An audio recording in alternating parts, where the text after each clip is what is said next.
Hey everyone, it's Nomad Flair here and welcome back to another video. In today's video, I'll be showing the best controller settings that's worked really well for me when using a controller on the PlayStation 5.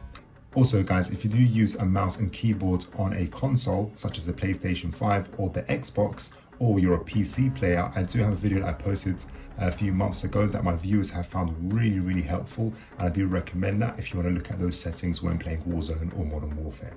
I'll link that right now at the top of the screen as a card and also at the end of this video as an end screen. All right, let's head over to the settings. In today's video, we'll be focusing on only the controller settings. In my next upcoming videos, I'll be posting videos on graphics as well as the best audio settings that works really well for me. I am using the Astro A50s, which I really love. I've been using them for the past, I'll say 2 years now, and they've been absolutely phenomenal due to the Dolby surround sound. All right, so let's head over to controller settings. All right, so start off with the controller tab and then we'll move on to the advanced tab. So first things first, we are using controller. Of course, only change this if you're using a keyboard and mouse. Okay, then you have the edit button layout. This is very flexible. It allows you to customize the layout of your buttons. I highly recommend it if you do want to do that. I did do that before I actually saw this option right here where it's flip, because I play on default flip.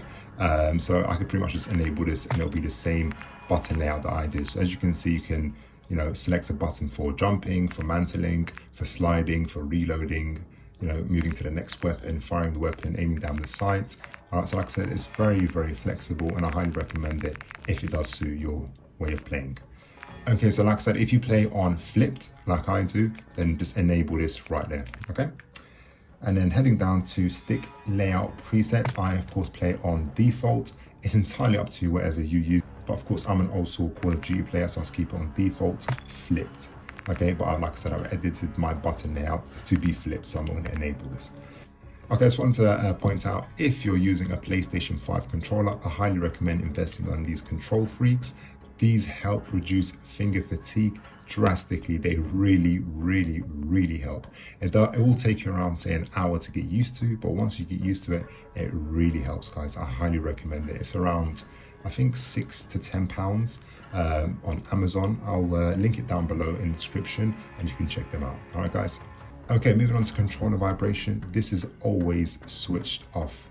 I highly recommend having this switched off, because the last thing you want is your controller vibrating out of your hand when you're trying to aim and shoot at someone, and of course that's going to hinder your accuracy. So I highly recommend turning that off. Trigger effect, of course, I keep that off as well. There's only certain games where you'll keep this on, such as campaign games, but when it comes to actual multiplayer games, it has to be switched off. My horizontal stick sensitivity is just one below, of course, high, which is 7. So I've got it on 6, and to be honest, it works really well for me. I don't recommend going too high. It's going to make you very dizzy, and I feel like you're going to be, your accuracy won't be there. And if it's too low, it's going to take you a long time to lock onto the enemy. So I keep that on 6. My vertical stick sensitivity is also on 6. My ADS sensitivity multiplier on default was, of course, 1.0. However, I've reduced this to 0.90. What this is that when you are ADSing and you're moving, of course, the weapon, you don't want it to be very fast, because your accuracy won't be there. You want it to be slightly reduced, okay? And that allows you to lock onto to your enemy much better. However, if it's too low, it's going to take you a long time to lock on. And as you know, with Modern Warfare 2, it's whoever shoots first ends up winning, of course. So you just want to make sure it's reduced slightly from the default. With sensitivity multiplier, I've reduced all of these to 0.95, except for the last one, which is the tablet sensitivity multiplier, which I don't care about. All right, and then scrolling down, so the vertical aim, okay, I've got everything right here on standard. You don't need to change this around. There are other options such as inverted, but I keep it on standard. All right, and then aiming down the sight behavior, of course, I would like to hold on to that to aim down the sight, and then when I remove my finger, okay, it doesn't aim down the sight anymore.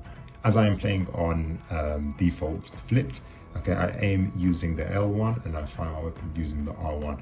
I don't like just playing on regular default, which is the L2. I feel like these buttons are too far back and I prefer them having really close, and of course aiming, being able to slide and jump at the same time. I might potentially in the future invest in a scuff controller where I'm able to, jump and slide using the back pedals. But I'm just hoping PlayStation release a back button attachment like they did with the PlayStation 4. That was great, guys. And also I did post a video on that. But unfortunately, we're not able to use a PlayStation 4 on Modern Warfare 2, which absolutely sucks. But anyway, it's totally fine. All right, so let's go back to the video. Automatic sprint, I actually have that on enabled. I'm actually trying that out and it works really well for me. Automatically sprinting, which is great to be honest. So I'm actually liking that. Equipment behavior, I like to hold on equipment behavior rather than toggling. And weapon mount activation, I have ADS and melee. Again, feel free to change this to double tap ADS. Some people really like this option as well. But like I said, I'm using this and it's working really well for me, so that's totally fine. Okay, so interact, reload, behavior, okay? You have various different options for this one right here. The best one that works for me is tapping to reload. I hate having to hold to reload, especially if you've run out of bullets and you got an enemy that's not too far away and you want to reload and then finish them off. Do keep this on tap, okay? Don't tap to interact. I'd rather do tap to reload because that's going to be much more useful. However, if you're playing Warzone, then it might be a different story, okay? Maybe tap to interact might be much more useful. At the moment, we're playing multiplayer, so tap to reload is the way to go for now. And of course, very, very important, the armor plate behavior. I have this on apply all. You don't want to be applying this one by one. It will take a long time. And applying all is great. If you do see an enemy, you can jump out of that, of course, stop applying and then finish off the enemy and then carry on. Okay, so that's the controller done. Let's move on to the advanced controller. This is very, very important now, talking about aim assist. So target aim assist is on, has to be on, has to be on. Aim assist type, I have it on default. There is 4 types, okay? The first one you can go for, which is default, or I'll go for Black Ops, okay? These are for the traditional aim slowdown near target used in Modern Warfare games or in Black Ops games. It's pretty much the same thing, but I go on default. However, there is also, precision and also focusing, which, with precision, it's a strong aim lockdown that only kicks in when you're closer to the target. Okay, it's better for accurate plays, but not all of us are accurate, of course. So I just highly recommend going for the default. All right, and the aim response curve, you want this to be dynamic. This is what I've used in Warzone, what I've used in the previous Modern Warfare as well, and it's been a gem. All right, and the ADS sensitivity multiplier focus. Okay, this is when, of course, using a scope. I keep that 1.0. Don't need to change that at the moment. When maybe I am using a sniper, I might lower it down to 0.90, but I'm not at the moment. I'm just trying to level up my assault rifles and my SMGs. All right, and the ADS sensitivity transition timing. Okay, have that on instant, very, very important. Okay, and custom sensitivity per zoom is off. All right, and these are pretty much all locked, so we can close that. Moving on to, our dead zones, very, very important. So let's check that out. So dead zones, I've reduced quite significantly to 0.02 for the left stick min, and then for the right, I'm using 0.02 as well. And then I've changed this to 0.75, 0.99, and then 0, 0. All right, so I'll keep that there for you to look at. Very important, it works really, really well, especially if you're, if you experience stick drift or, regardless, these are the options you want to go for.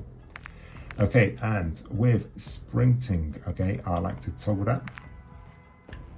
And auto move forward is on off. Tactical sprint behavior is double tap. Ground mantle is off.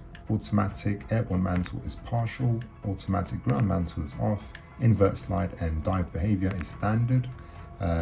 Plunging underwater movement. Parachute auto deploy is on. It will be changed when Warzone drops. Sprinting door bash is on for now as well. Again, might change when Warzone drops as well. ADS stick swap is off, and backpack alternate control. Again, these options are not that useful, so they're on off. Weapon mount exit delay is on medium. Depleted ammo weapon switch has to be on, very, very important. When you run out of bullets, you want it to automatically switch your next weapon, to take out your enemy. Don't have this off. It's very, very bad if you have it off, guys. And quick C4 detonation, okay, I have that as off because sometimes I want to detonate myself when I feel like, you know, it's time to, when I'm ready. Vehicle behaviors, so short delay, free look, ping wheel delay, moderate, and then double tap danger, ping delay is on moderate. All right, guys, so that is the last option. That was the controller settings. I hope you found it to be useful. Do try it out. Let me know in the comments below if you found it to be useful, or if there's anything that you recommend me changing from my settings, which has really helped you, which I can of course trial with as well. All right, guys, like I said, if you use a mouse and keyboard, I do recommend to check out that video, which I'll leave right now as an end card. My next upcoming videos will go over, of course, the graphics, and another video to go over the audio settings as well. All right, guys, hope you enjoyed this video. All right, but if you found this to be useful, I'd appreciate if you leave a like, subscribe to the channel, turn notifications on, and I'll catch you next one. Peace. It's not a game, it's a rich thing.